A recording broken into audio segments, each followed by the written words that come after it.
Alors, là, je vais te parler d'une technique d'upload qui te permet de faire quasiment 10 fois plus de vues en 2026 sur tes vidéos.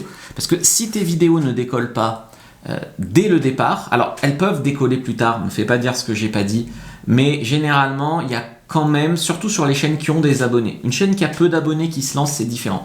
Mais une chaîne qui a déjà des abonnés, si ça bide au départ, c'est pas normal. Donc, c'est peut-être le contenu, la miniature, hein, peut-être, mais c'est souvent la façon dont les gens uploadent. Tu vois, ils peuvent en uploader 100 et se rater 100 fois parce que en fait, leur chaîne, elle est mal paramétrée, par exemple. Donc là, je vais te montrer des erreurs que font 9 créateurs sur 10 et comment corriger ça pour finalement déjà démultiplier tes vues à niveau égal.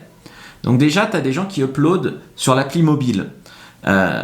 C'est relativement un mauvais signal parce qu'il n'y a pas vraiment de logiciel de montage qualitatif sur téléphone et donc du coup YouTube pense déjà que c'est une vidéo que tu as craché sur ton tel et que tu as mis comme ça. Donc utilise déjà l'upload sur navigateur, sur Chrome, parce que comme c'est le truc de YouTube, c'est encore le mieux.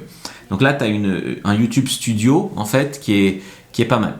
Ensuite, renomme le fichier. Le fichier ne doit pas s'appeler MVI 4042. Le fichier doit s'appeler ton mot-clé en fait. Donc si par exemple là, le fichier pourrait s'appeler erreur avant upload par exemple. Tu vois, ou YouTube tuto 2 par exemple. Le nom du fichier en fait doit déjà contenir un mot-clé qui est compréhensible par YouTube.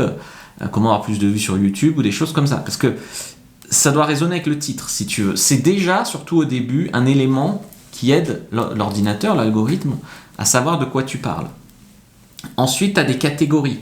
Les catégories, il y en a qui performent mieux que d'autres.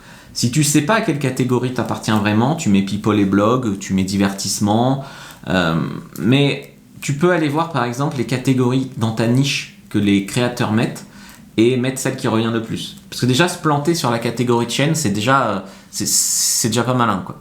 Après, utiliser des écrans de fin, par exemple, une playlist.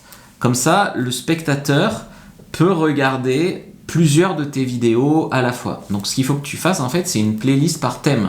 Moi, par exemple, sur mes chaînes de séduction, j'ai une playlist drague de rue, une playlist comprendre les femmes, une playlist, tu vois. Et donc, en fait, ça fait que certains mecs vont regarder plusieurs vidéos. Et donc, du coup, ça fait du binge-watching et YouTube aime bien ça.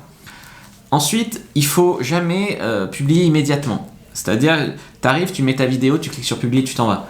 Non, il faut que YouTube ait fini un petit peu de traiter ta vidéo, de l'analyser, qu'elle soit déjà traitée en 4K, que voilà. Alors, je te dis pas d'attendre 48 heures ou 24 heures comme certains recommandent, parce que ça, c'est surfait, mais attends que le traitement soit fini.